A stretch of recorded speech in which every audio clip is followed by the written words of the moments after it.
बिस्मिल्लाहिर्रहमानिर्रहीम। अस्सलामुअलैकुम। MTH 102 lecture 22-23 आज की वीडियो में करेंगे। टॉपिक है कोऑर्डिनेट जियोमेट्री। कोऑर्डिनेट जियोमेट्री, ठीक है। कोऑर्डिनेट आपके पास होता है कार्टेशियन कोऑर्डिनेट, ये वाला सिस्टम, ठीक है।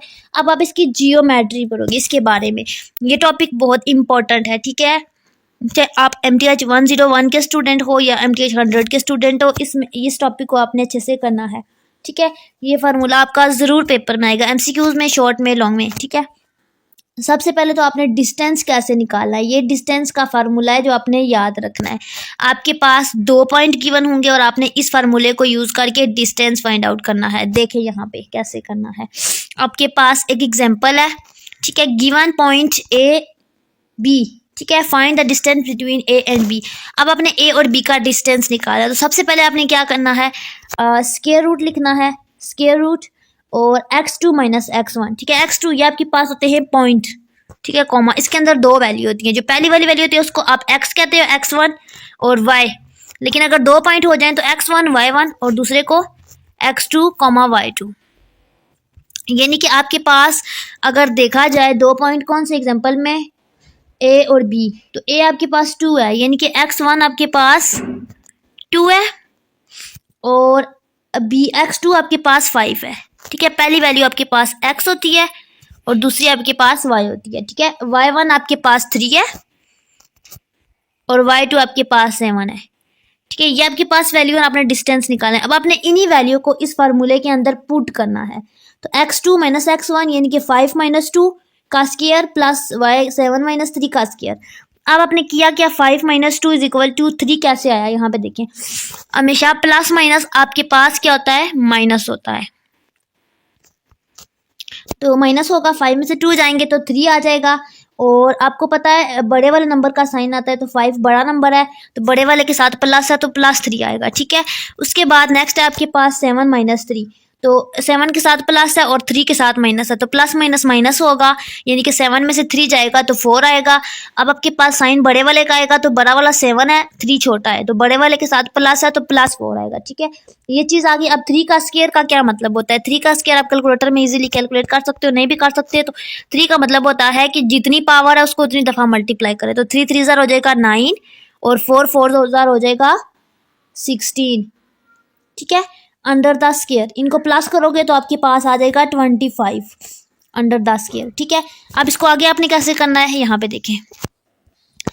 अंडर रूट 25 आ गया है ना, तो अंडर रूट का मतलब होता है पावर 1/2, यानी कि 25 की पावर 1/2। और 5 किसका स्क्वायर, 25 किसका स्क्वायर होता है, 5 का, तो 5 का स्क्वायर और 1/2 होगा। और अब एक नीचे हो पावर एक ऊपर हो तो वो कैंसिल हो जाती है और आपके पास आंसर 5 आ जाएगा, ठीक है।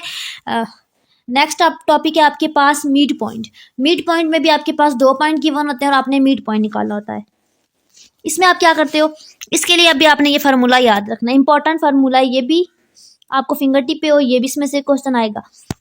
अच्छा, इसमें आपके पास 2 पॉइंट होते हैं, एक्स वाले पॉइंट को प्लस करते हो, डिवाइड करते हो 2 से, कॉमा वाई वाले पॉइंट डिवाइडेड बाई 2।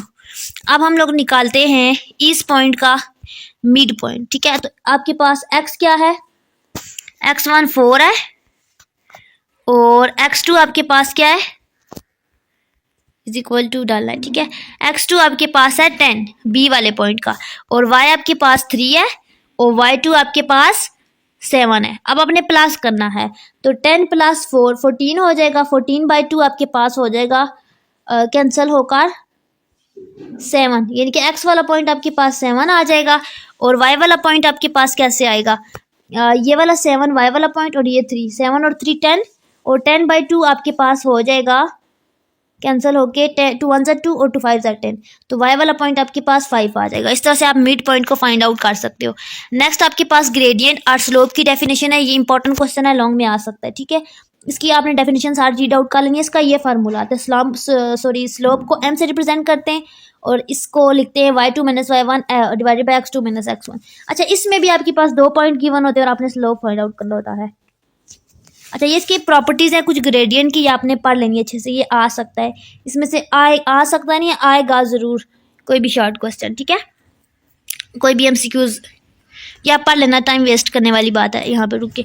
अच्छा एग्जांपल है फाइंड द स्लोप। अच्छा आपको मैंने बता दिया ना कि स्लोप किसके इक्वल होता है, राइज डिवाइडेड बाय रन। और राइज क्या होता है, वाई वाले पॉइंट, और रन होता है नीचे एक्स वाले पॉइंट। तो इसको सॉल्व आउट करते हैं, आपको 2 पॉइंट गिवन होंगे।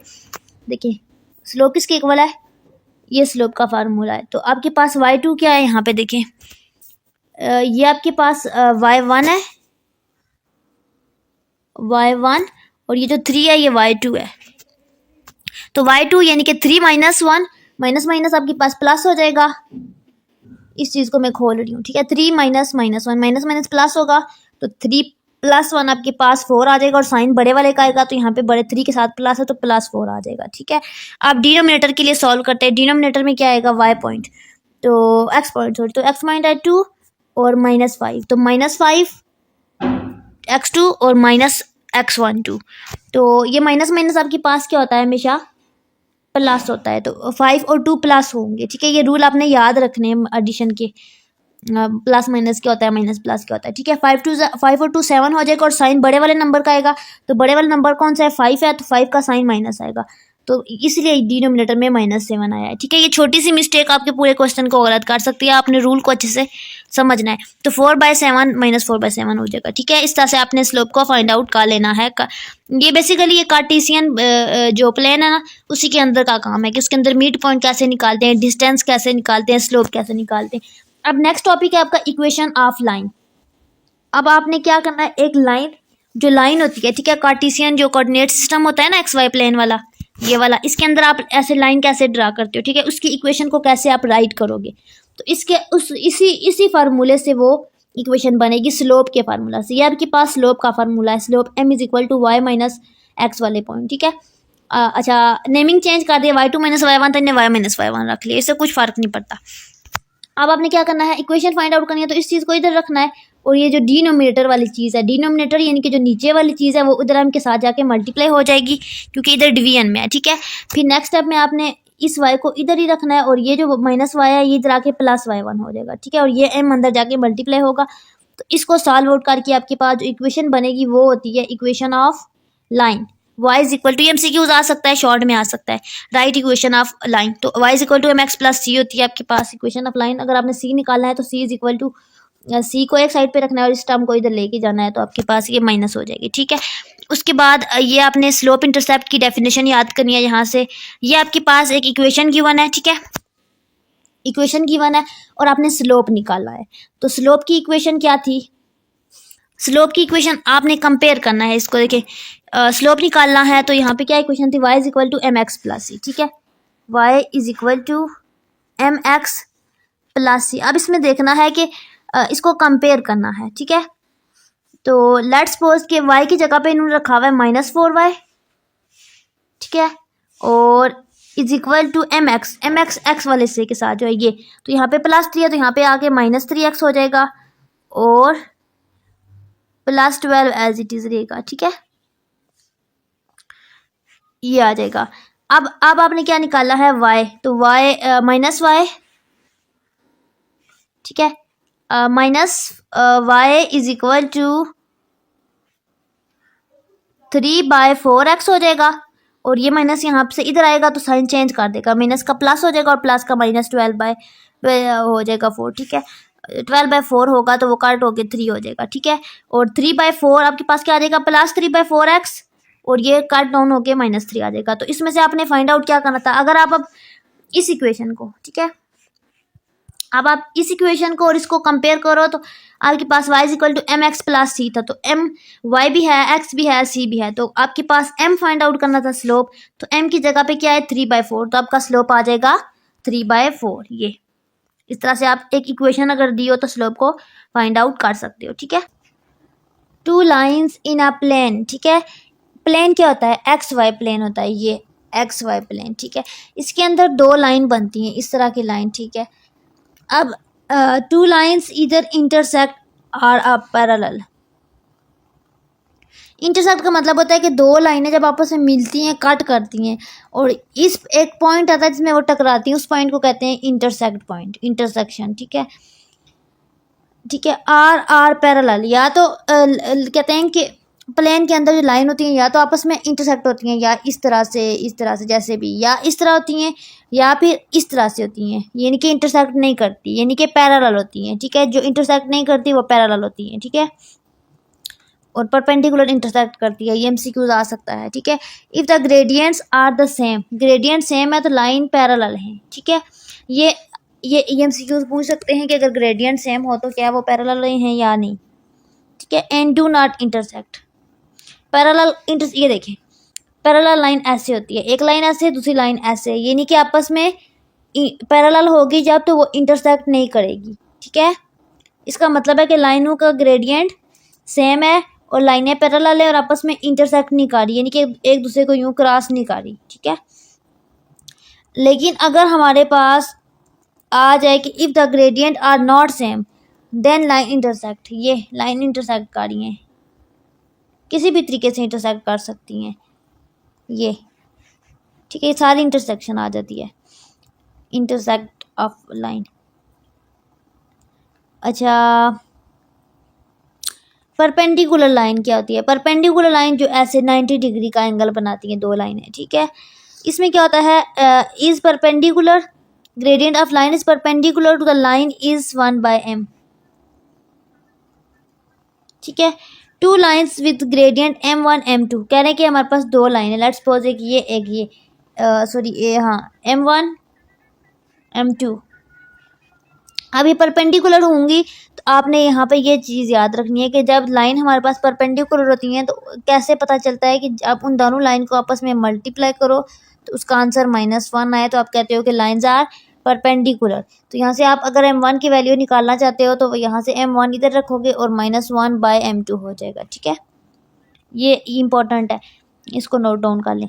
अच्छा, आर द लाइन, ये इक्वेशन है, इसमें आपने बताना है कि ये लाइन पैरेलल है, परपेंडिकुलर है या क्या है। ठीक है, ये देखिए एक है और दो। ठीक है, दो लाइन की इक्वेशन गिवन है और बताना है कि ये पैरेलल हैं, परपेंडिकुलर हैं या कुछ भी नहीं है इसको। अच्छा, पहली लाइन क्या है, 3x + 5 है, यहाँ पे देखिए 3 है, ये मिस प्रिंट हो गया, इसको करेक्ट करें। 3x + 5y = 6 है। अब आपने क्या करना है, यहाँ से 3x + 5y है ना, 3x + 5y = 6 है। तो अगला स्टेप में आपने क्या करना है, 3x को दूसरी साइड पे लेकर जाना है तो 5y = हो जाएगा 3x, इस साइड पे आके -3x + 6 रह जाएगा। ठीक है, अब अगले स्टेप में आपने क्या करना है, इस 5 को यहाँ से ख़त्म करना है तो इस साइड पे लाना है तो -3/5x + c, ये आपके पास आ गया इक्वेशन। अब आपने ये काम आपने क्यों किया है, क्योंकि आपको m1 m2 चाहिए, आपने प्रूव करना है। m1 m2 होगा तो पता चलेगा ना कि पैरेलल हैं, परपेंडिकुलर हैं या नदर हैं। ठीक है, तो आपने इक्वेशन पढ़ी थी पिछले लेक्चर में, y = स्लोप वाले टॉपिक में mx + c। ठीक है, इस इक्वेशन को आप कंपेयर करोगे तो आपके पास स्लोप आ जाएगा। तो इस इक्वेशन को कंपेयर करो तो इस जगह पे m है, तो यहाँ पे इस जगह पे कंपेयर करो तो ये m की वैल्यू आ गई है। ठीक है, तो m की वैल्यू क्या आ गई है, m1 = -3/5। अब आपने इसी तरह दूसरी इक्वेशन को यूज़ करके m2 फाइंड आउट करना है। दूसरी इक्वेशन कौन सी है, ये जो क्वेश्चन में गिवन है, ये वाली 5x - 3y = 2, इसको यूज़ करके आपने दूसरा फाइंड आउट करना है। ठीक है, पहला ये स्लोप आ गया, m1 का नाम दे दो इसको, या x1 का दे दो, एक m1 का दें क्योंकि xy यूज़ हो रहा है। ठीक है, अब दूसरी को यूज़ किया है तो आपके पास 5/3 आ गया है। ठीक है, दो स्लोप आ गए। अब आपने देखना है, पहला स्लोप क्या है आपके पास, -3/5, पहला स्लोप आया है -3/5। ठीक है, और m2 आपके पास आया है 5/3।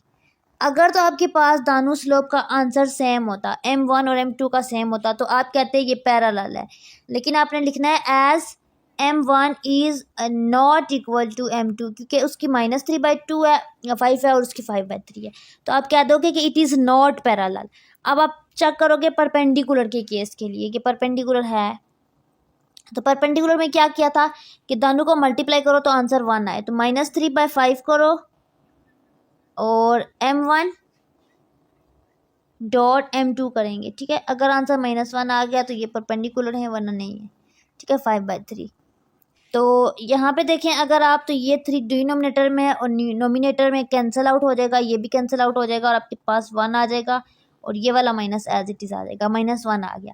यानी कि ये वाला केस परपेंडिकुलर, अगर तो आप M1 M2 निकालते यहाँ पे आंसर कुछ और आता तो आप कहते हैं नेदर, लेकिन ये परपेंडिकुलर वाला आंसर आ जाएगा। ठीक है, इसी तरह से आपको अगर दो इक्वेशन गिवन हूँ तो आप बता सकते हो कि ये परपेंडिकुलर हैं, पैरेलल हैं या नेदर हैं। ठीक है, ये इंपॉर्टेंट है, इस चीज़ को भी नोट कर लें। अच्छा, इक्वेशन ऑफ सर्कल आपने देखनी है, इक्वेशन ऑफ सर्कल। ठीक है, ये होता है सर्कल आपके पास और इसकी इक्वेशन। तो इसमें आपने बस ये रटा लगाना है कि ये इक्वेशन ऑफ सर्कल होती है x माइनस h का square plus y minus k का square is equal to r square. अब r आपके पास रेडियस है, x y आपके पास पॉइंट है और h k आपके पास सेंटर वाला पॉइंट होता है। ठीक है, अब यहाँ पे आपको एक एग्जांपल गिवन है, इसमें क्या कहा गया है, identify the centre and radius of the given circle and sketch the graph.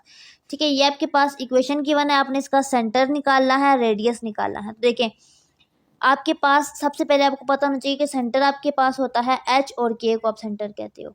अब इस इक्वेशन को अगर कंपेयर करो नीचे वाली इक्वेशन से, तो h कहाँ पे है, ये है -h और ये है +4, यही बात है। तो आपने लिखना है -h इज इक्वल टू +4, इसका मतलब है कि h इज इक्वल टू -4 आ जाएगा। ठीक है, आपने h निकालना था तो यहाँ पे c और ब्रैकेट में लिखना है h -4 कोमा k निकालना है, तो k आपके पास क्या होता है, यहाँ पे है k, -k is equal to -3, -k is equal to -3 और ये माइनस माइनस कैंसिल हो जाएगा तो k इज इक्वल टू +3 आ जाएगा। तो यहाँ पे दूसरा पॉइंट 3 आ जाएगा। ठीक है, इस तरह से आपने सर्कल का सेंटर फाइंड आउट कर लिया। अब आपने रेडियस फाइंड आउट करना है, तो यहाँ से आपने क्या करना है, जस्ट ये वाला फार्मूला आपको आता होगा, इसको इक्वेशन 1 लिखना है, इसको इक्वेशन 2 और कंपेयरिंग इक्वेशन 1 एंड 2 करना है। अब r स्क्वायर होता है आपके पास 25 है यहाँ पे, तो 25 किसका स्क्वायर होता है, 5 का, तो ये 5 का स्क्वायर और इसके स्क्वायर रूट से कैंसिल हो जाएगा जब स्क्वायर रूट लेंगे दोनों साइड पे, तो r इज इक्वल टू आपके पास 5 आ जाएगा। और यही चीज़ आपने फाइंड आउट करनी थी। ये next find the centre and radius of the circle of the equation. अच्छा, आपको इक्वेशन गिवन है, आपने उसका रेडियस सर्कल निकालना है, सॉरी रेडियस और सेंटर निकाला है, वही काम करना है, बस आपको इक्वेशन चेंज करके दे दी गई है। ठीक है, चेंज करके नहीं दी गई, बस इक्वेशन को थोड़ा सा ऑर्डर चेंज करके दे दिया, इसको सीक्वेंस में लिखना है। ठीक है, एक्स के प्लस वाई के लिए, तो इस तरह से आपने इसको करना है, ये आपने खुद करना है। ठीक है, यहाँ पे आज का लेक्चर खत्म हो गया। आज के लेक्चर में क्या किया, इसको एक दफ़ा रिवाइज कर लेते हैं। इसमें क्या क्या इंपॉर्टेंट था, कोऑर्डिनेट ज्योमेट्री किया, इसमें डिस्टेंस का फार्मूला आपको आना चाहिए अच्छे से, इसमें से और मिड पॉइंट का आना चाहिए। उसके बाद आपको स्लोप निकाला आना चाहिए कि कैसे आप स्लोप फाइंड आउट करते हो। ठीक है, स्लोप वाली इक्वेशन आपको आनी चाहिए, ये y is equal to mx plus c। ठीक है, स्लोप इंटरसेप्ट की डेफिनेशन। अच्छा, ये 2 लाइन पैरेलल कब होती हैं और 2 लाइन परपेंडिकुलर कब होती हैं, ये 2 पॉइंट आपको अच्छे से पता होने चाहिए फ़र्क। ठीक है, उसके बाद नेक्स्ट आपको इस सर्कल की इक्वेशन आनी चाहिए। ठीक है, यही काम है आज के लेक्चर में जो आपने प्रिपेयर करना है। होप कि आज का लेक्चर आपके लिए बेनिफिशियल होगा। मज़ीद कमिंग वीडियोस के लिए चैनल के साथ इन टच रहें, और अगर आपको अभी भी कोई इशू है तो कमेंट सेक्शन में आप मुझसे पूछ सकते हैं। बाकी आज के लेक्चर को यहाँ पे स्टॉप करते हैं। दुआओं में याद रखें। अल्लाह हाफिज़।